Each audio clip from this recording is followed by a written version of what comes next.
Nós estamos voltando com as nossas conversas informais, os nossos bate-papos sobre processo penal. Na verdade, eu estou aqui começando a fazer uma abordagem sobre os sistemas processuais, porque ao examinar os sistemas processuais conhecidos no Ocidente, nós vamos chegar à conclusão de que o nosso Código de Processo Penal, como dito anteriormente, ele colide frontalmente em inúmeros dispositivos com a Constituição da República de 1988. Então, nós vivemos aqui no Brasil uma situação sui generis, porque nós temos uma Constituição de caráter nitidamente acusatório, sistema do qual falarei em outras oportunidades, com uma legislação ordinária, a começar pelo próprio Código de Processo Penal, em que é de caráter nitidamente inquisitório. Com essas considerações, eu vou começar a fazer um retrospecto histórico do sistema acusatório. Conforme eu disse a vocês, eu ainda não tenho o domínio aqui da tecnologia do YouTube, do ponto de vista de que eu posso exibir slides, etc. Então, como aqui as coisas são bastante informais, mas de um conteúdo que eu espero relevante, nós vamos começar a traçar aqui o que, de fato, qual a origem do sistema inquisitivo ou inquisitório. Eu vou, então, mostrar para vocês a data exata em que ocorre o nascimento desse sistema.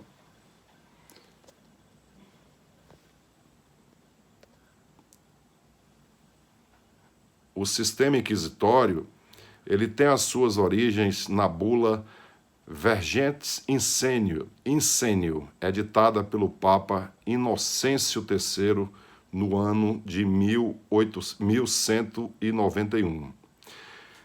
Quais são as consequências dessa bula? Porque ele equiparou os chamados crimes de heresia aos crimes de lesa majestade. E, através do Concílio de Latrão, em 1215, surge o sistema inquisitório. Inicialmente, ele foi aplicado, como eu disse, aos crimes, e depois do Concílio de Latrão, que ocorreu em Roma, em 1215, foi aplicado também às chamadas heresias, às caças às bruxas, através da Inquisição promovida, lamentavelmente, pela Igreja Católica naquele período histórico. No sistema inquisitório, nós temos o juiz inquisidor. É a figura central do sistema inquisitório, é a figura do juiz inquisidor. O acusado de heresia somente poderia se defender em uma única hipótese, se não tivesse confessado e não existisse prova contra ele. Mas o seu defensor, olha que dado curioso, né, nessa questão histórica, deveria ter origem cristã. Deveria ter também o papel de buscar a confissão do acusado, a todo preço, até porque, naquele tempo, como nós, de modo geral, sabemos, a confissão era uma forma de expiação dos pecados, no sentido religioso, na busca da culpa. Existiam várias formas de se buscar esta confissão. como a tortura. Com a confissão, o acusado não teria direito de defesa. Nesse período, a pena era corporal. Era o corpo do indivíduo que sofria a pena e não a liberdade, como nos dias de hoje. Porque nos dias de hoje, o Estado, quando exerce o jus puniendi e pune alguém, o que ele faz? Na impossibilidade de aplicar uma pena de natureza corporal, ele subtrai o tempo de vida do indivíduo, colocando nas masmorras e num sistema penitenciário como o nosso, falido e contrário a todas as convenções internacionais de direitos humanos, das quais o Brasil é signatário. No sistema inquisitório, era o próprio inquisidor que torturava, condenava e cumpria a pena efetivada. Qual era a chance do acusado se era a mesma figura que acusava e julgava? E paz, meus senhores, eu vou fazer esta demonstração. Ainda hoje, apesar da separação que a Constituição de 1988 fez entre o julgador, o acusador e a defesa, o nosso Código de Processo, ele, em vários momentos, ele tem o juiz fazendo uma indevida e inaceitável gestão da prova. E eu posso lhe garantir a todos vocês, toda vez que o juiz, ele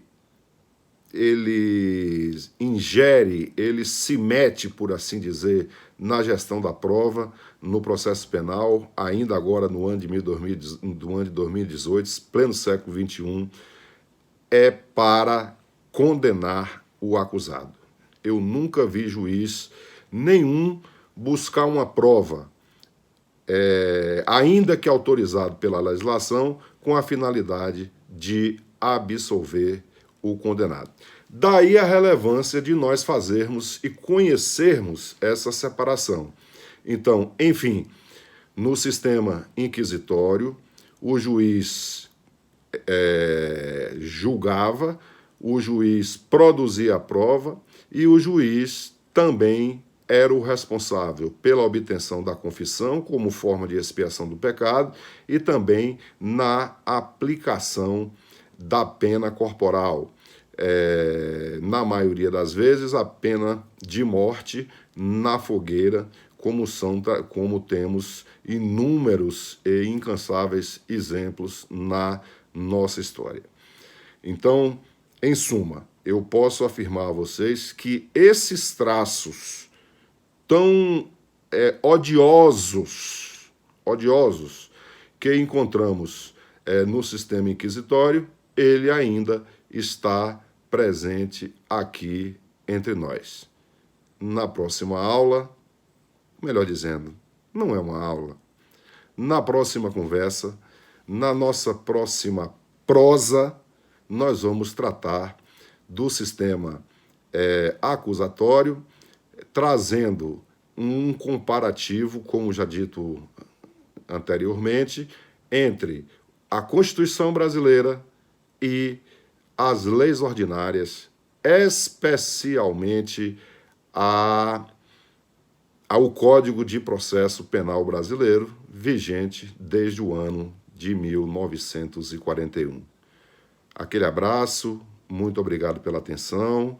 Se vocês gostarem dessas conversas, dessas informações que eu estou trazendo aqui para vocês através desse canal que é o YouTube, vocês, então, por gentileza, divulguem e mostrem para as pessoas interessadas, especialmente os estudantes de direito, que temos tantos por aí. Muito obrigado pela atenção e até uma próxima oportunidade, que eu espero seja a mais breve possível.